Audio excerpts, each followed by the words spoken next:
Matthew Henry's Commentary on the Whole Bible. 2 Kings 11. The revolution in the kingdom of Israel was soon perfected in Jehu's settlement. We must now inquire into the affairs of the kingdom of Judah, which lost its head, such as it was, at the same time, and by the same hand, as Israel lost its head. But things continued longer there in distraction than in Israel, yet, after some years, they were brought into a good posture, as we find in this chapter. 1. Athaliah usurps the government and destroys all the seed royal, verse 1. 2. Joash, a child of a year old, is wonderfully preserved, verses 2 and 3. 3. At 6 years' end he is produced, and, by the agency of Jehoiada, made king, verses 4 to 12. 4. Athaliah is slain, verses 13 to 16. 5. Both the civil and religious interests of the kingdom are well settled in the hands of Joash, verses 17 to 21. And thus, after some interruption, things returned with advantage into the old channel. The death of Athaliah, 878 BC. 1. And when Athaliah the mother of Ahaziah saw that her son was dead, she arose and destroyed all the seed royal. 2. But Jehosheba, the daughter of King Joram, sister of Ahaziah, took Joash the son of Ahaziah, and stole him from among the king's sons which were slain, and they hid him, even him and his nurse, in the bedchamber from Athaliah, so that he was not slain. 3. And he was with her hid in the house of the Lord 6 years. And Athaliah did reign over the land. God had assured David of the continuance of his family, which is called his ordaining a lamp for his anointed, and this cannot but appear a great thing, now that we have read of the utter extirpation of so many royal families, one after another. Now here we have David's promised lamp almost extinguished, and yet wonderfully preserved. 1. It was almost extinguished by the barbarous malice of Athaliah, the queen mother, who, when she heard that her son Ahaziah was slain by Jehu, arose and destroyed all the seed royal, verse 1, all that she knew to be akin to the crown. Her husband Jehoram had slain all his brethren the sons of Jehoshaphat, 2 Chronicles 21 verse 4. The Arabians had slain all Jehoram's sons except Ahaziah, 2 Chronicles 22 verse 1. Jehu had slain all their sons, 2 Chronicles 22 verse 8, and Ahaziah himself. Surely never was royal blood so profusely shed. Happy the men of inferior birth, who live below envy and emulation. But, as if all this were but a small matter, Athaliah destroyed all that were left of the seed royal. It was strange that one of the tender sex could be so barbarous, that one who had been herself a king's daughter, a king's wife, and a king's mother, could be so barbarous to a royal family, and a family into which she was herself engrafted, but she did it, 1. From a spirit of ambition. She thirsted after rule, and thought she could not get to it any other way. That none might reign with her, she slew even the infants and sucklings that might have reigned after her. For fear of a competitor, not any must be reserved for a successor. 2. From a spirit of revenge and rage against God. The house of Ahab being utterly destroyed, and her son Ahaziah among the rest, because he was akin to it, she resolved, as it were, by way of reprisal, to destroy the house of David, and cut off his line, in defiance of God's promise to perpetuate it, a foolish attempt and fruitless, for who can disannul what God hath purposed? Grandmothers have been thought more fond of their grandchildren than they were of their own, yet Ahaziah's own mother is the wilful murderer of Ahaziah's own sons, and in their infancy too, when she was obliged, above any other, to nurse them, and take care of them. Well might she be called Athaliah, that wicked woman, 2 Chronicles 24 verse 7, Jezebel's own daughter, yet herein God was righteous, and visited the iniquity of Joram and Ahaziah, those degenerate branches of David's house, upon their children. 2. It was wonderfully preserved by the pious care of one of Joram's daughters, who was wife to Jehoiada the priest, who stole away one of the king's sons, Joash by name, and hid him, verses 2 and 3. This was a brand plucked out of the fire. What number were slain we are not told, but, it seems, this being a child in the nurse's arms was not missed, or not inquired after, or at least no found. The person that delivered him was his own aunt, the daughter of wicked Joram, for God will raise up protectors for those whom he will have protected. The place of his safety was the house of the Lord, one of the chambers belonging to the temple, a place Athaliah seldom troubled. His aunt, by bringing him hither, put him under God's special protection, and so hid him by faith, as Moses was hidden. Now were David's words made good to one of his seed, Psalm 27 verse 5, "In the secret of his tabernacle shall he hide me." With good reason did this Joash, when he grew up, set himself to repair the house of the Lord, for it had been a sanctuary to him. Now was the promise made to David bound up in one life, and yet it did not fail. Thus to the son of David will God, according to his promise, secure a spiritual seed, which, though sometimes reduced to a small number, brought very low, and seemingly lost, will be perpetuated to the end of time, hidden sometimes and unseen, but hidden in God's pavilion and unhurt. It was a special providence that Joram, though a king, a wicked king, married his daughter to Jehoiada a priest, a godly priest. Some perhaps thought it a disparagement to the royal family to marry a daughter to a clergyman, but it proved a happy marriage, and the saving of the royal family from ruin, for Jehoiada's interest in the temple gave her an opportunity to preserve the child, and her interest in the royal family gave him an opportunity to set him on the throne. See the wisdom and care of providence, and how it prepares for what it designs, and see what blessings those lay up in store for their families that marry their children to those that are wise and good. For in the 7th year Jehoiada sent and fetched the rulers over hundreds, with the captains and the guard, and brought them to him into the house of the Lord, and made a covenant with them, and took an oath of them in the house of the Lord, and showed them the king's son. 5. And he commanded them, saying, This is the thing that ye shall do. A third part of you that enter in on the Sabbath shall even be keepers of the watch of the king's house. 6. And a third part shall be at the gate of Sir, and a third part at the gate behind the guard. So shall ye keep the watch of the house, that it be not broken down. 7. And 2 parts of all you that go forth on the Sabbath, even they shall keep the watch of the house of the Lord about the king. 8. And ye shall compass the king round about, every man with his weapons in his hand, and he that cometh within the ranges, let him be slain, and be ye with the king as he goeth out and as he cometh in. 9. And the captains over the hundreds did according to all things that Jehoiada the priest commanded, and they took every man his men that were to come in on the Sabbath, with them that should go out on the Sabbath, and came to Jehoiada the priest. 10. And to the captains over hundreds did the priest give King David spears and shields, that were in the temple of the Lord. 11. And the guard stood, every man with his weapons in his hand, round about the king, from the right corner of the temple to the left corner of the temple, along by the altar and the temple. 12. And he brought forth the king's son, and put the crown upon him, and gave him the testimony, and they made him king, and anointed him, and they clapped their hands, and said, God save the king. 6 years Athaliah tyrannized. We have not a particular account of her reign, no doubt it was of a piece with the beginning. While Jehu was extirpating the worship of Baal in Israel, she was establishing it in Judah, as appears, 2 Chronicles 24 verse 7. The court and kingdom of Judah had been debauched by their alliance with the house of Ahab, and now one of that house is a curse and a plague to both. Sinful friendships speed no better. All this while, Joash lay hid, entitled to a crown and intended for it, and yet buried alive in obscurity. Though the sons and heirs of heaven are now hidden, the world knows them not, 1 John 3 verse 1, yet the time is fixed when they shall appear in glory, as Joash in his 7th year. By that time he was ready to be shown, not a babe, but having served his first apprenticeship to life and arrived at his first climacterical year, he had taken a good step towards manhood. By that time the people had grown weary of Athaliah's tyranny and ripe for a revolution. How that revolution was effected we are here told.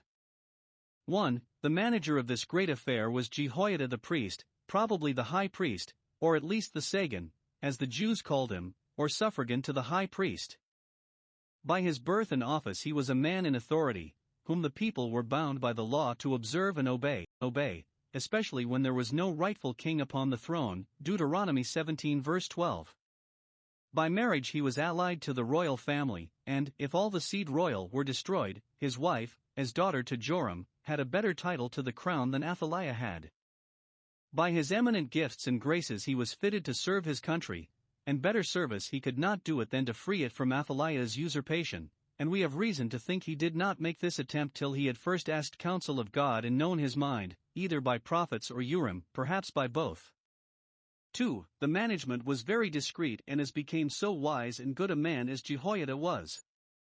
1. He concerted the matter with the rulers of hundreds and the captains, the men in office, ecclesiastical, civil, and military. He got them to him to the temple, consulted with them, laid before them the grievances they at present labored under, gave them an oath of secrecy, and, finding them free and forward to join with him, showed them the king's son. Verse 4. And so well satisfied were they with his fidelity that they saw no reason to suspect an imposition.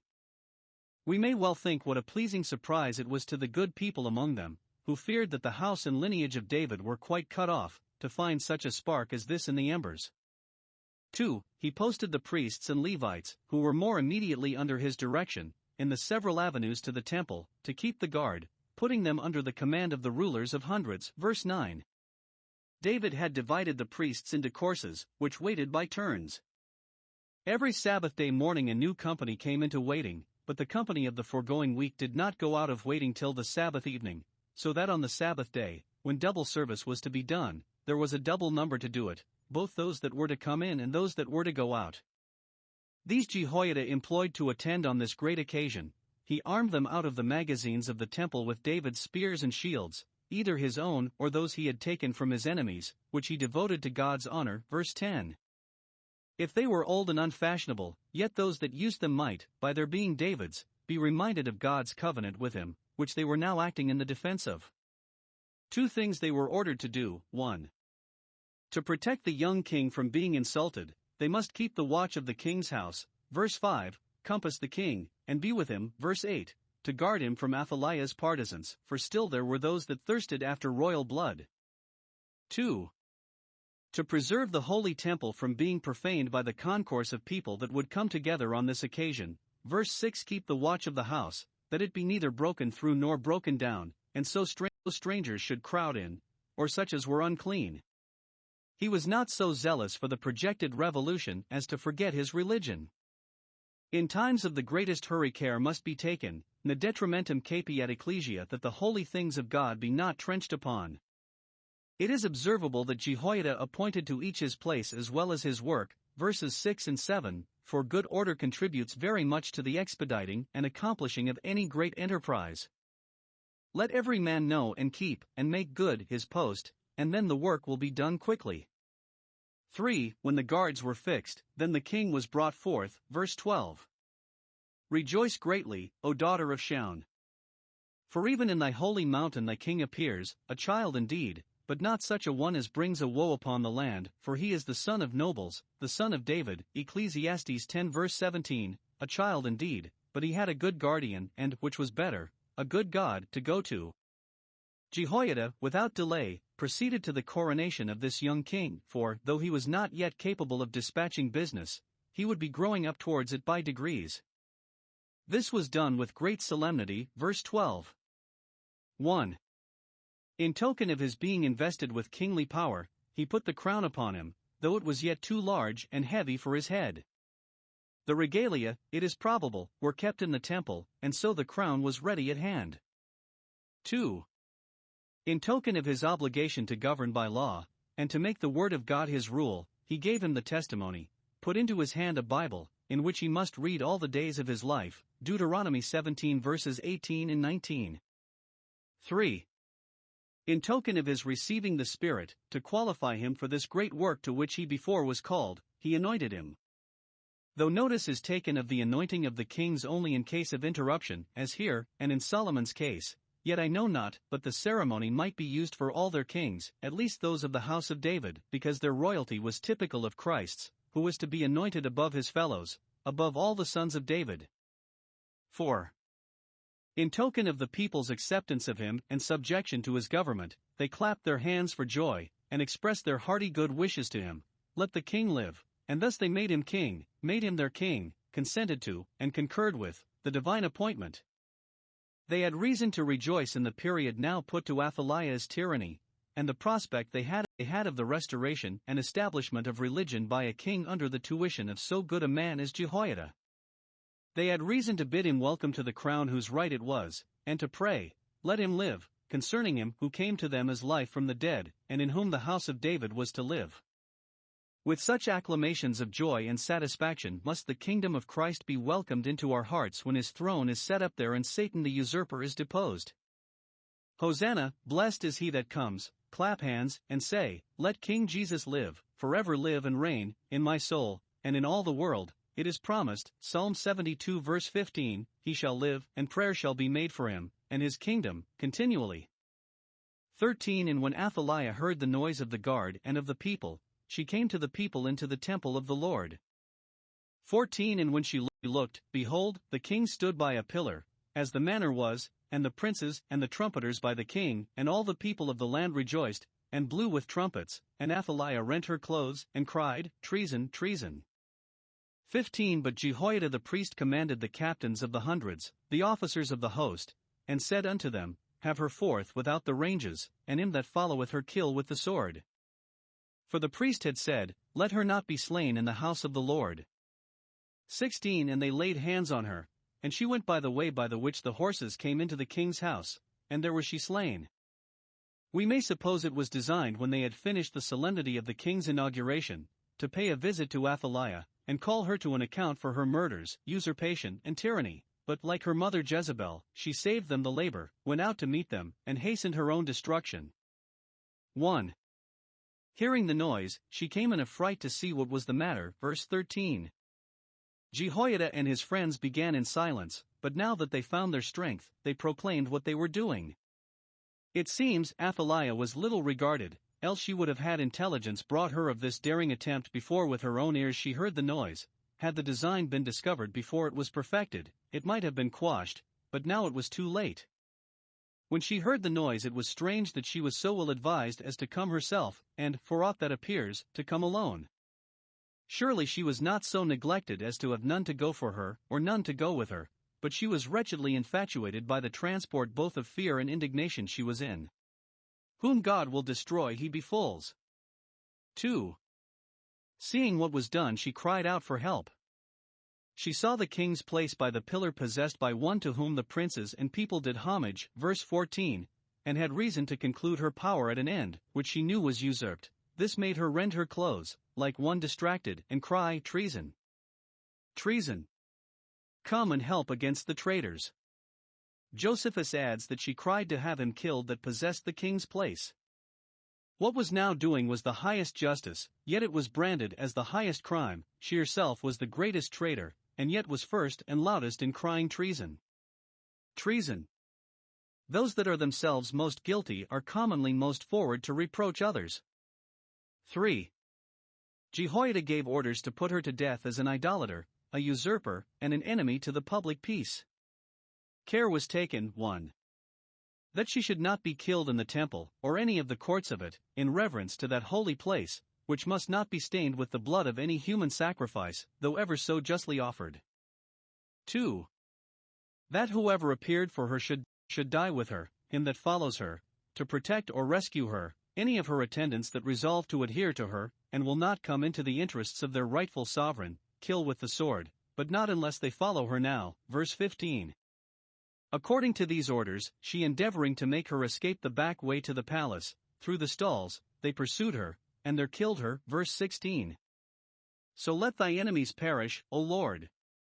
Thus give the bloody harlot blood to drink, for she is worthy. 17 And Jehoiada made a covenant between the Lord and the king and the people, that they should be the Lord's people, between the king also and the people. 18 And all the people of the land went into the house of Baal, and brake it down, his altars and his images brake they in pieces thoroughly, and slew Muttan the priest of Baal before the altars. And the priest appointed officers over the house of the Lord. 19 And he took the rulers over hundreds, and the captains, and the guard, and all the people of the land, and they brought down the king from the house of the Lord, and came by the way of the gate of the guard to the king's house. And he sat on the throne of the kings.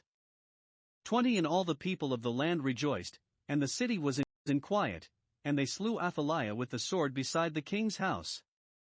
21 7 years old was Jehoash when he began to reign. Jehoiada had now got over the harlot part of his work, when by the death of Athaliah, the young prince had his way to the throne cleared of all opposition. He had now to improve his advantages for the perfecting of the revolution and the settling of the government. 2 things we have an account of here. 1. The good foundations he laid, by an original contract, verse 17. Now that prince and people were together in God's house, as it should seem before they stirred, Jehoiada took care that they should jointly covenant with God, and mutually covenant with each other, that they might rightly understand their duty both to God and to one another, and be firmly bound to it. 1. He endeavored to settle and secure the interests of religion among them, by a covenant between them and God. King and people would then cleave most firmly to each other when both had joined themselves to the Lord. God had already, on his part, promised to be their God. Jehoiada could show them that in the book of the testimony. Now the king and people on their part must covenant and agree that they will be the Lord's people. In this covenant, the king stands upon the same level with his subjects, and is as much bound as any of them to serve the Lord. By this engagement they renounced Baal, whom many of them had worshipped, and resigned themselves to God's government. It is well with a people when all the changes that pass over them help to revive, strengthen, and advance the interests of religion among them. And those are likely to prosper who set out in the world under fresh and sensible obligations to God and their duty. By our bonds to God the bonds of every relation are strengthened. They first gave themselves to the Lord, and then to us, 2 Corinthians 8 verse 5. 2. He then settled both the coronation oath and the oath of allegiance, the pacta conventa covenant, between the king and the people, by which the king was obliged to govern according to law, and to protect his subjects, and they were obliged, while he did so, to obey him and to bear faith and true allegiance to him. Covenants are of use both to remind us of, and to bind us to those duties which are already binding on us. It is good, in all relations, for the parties to understand one another fully, particularly in that between prince and subject, that the one may understand the limits of his power and prerogative, the other those of his liberty and property, and never may the ancient landmarks which our fathers have set before them be removed. 2. The good beginnings he raised on those foundations. 1. Pursuant to their covenant with God they immediately abolished idolatry, which the preceding kings, in compliance with the house of Ahab, had introduced. Verse 18. All the people of the land, the mob, got together, to show their zeal against idolatry, and every one, now that they were so well headed, would lend a hand to pull down Baal's temple, his altars, and his images. All his worshippers, it should seem, deserted him, only his priest Mutton stuck to his altar. Though all men forsook Baal, he would not, and there he was slain, the best sacrifice that ever was offered upon that altar. Having destroyed Baal's temple, they appointed officers over the house of God, to see that the service of God was regularly performed by the proper persons, in due time, and according to the institutional manner. 2. Pursuant to their covenant with one another they expressed a mutual readiness to and satisfaction in each other. 1. The king was brought in state to the royal palace, and sat there on the throne of judgment, the thrones of the house of David, verse 19, ready to receive petitions and appeals, which he would refer it to Jehoiada to give answers to and to give judgment upon. 2. The people rejoiced, and Jerusalem was in quiet, verse 20, and Josephus says they kept a feast of joy many days, making good Solomon's observation, Proverbs 11 verse 10, when it goes well with the righteous the city rejoices, and when the wicked perish there is shouting.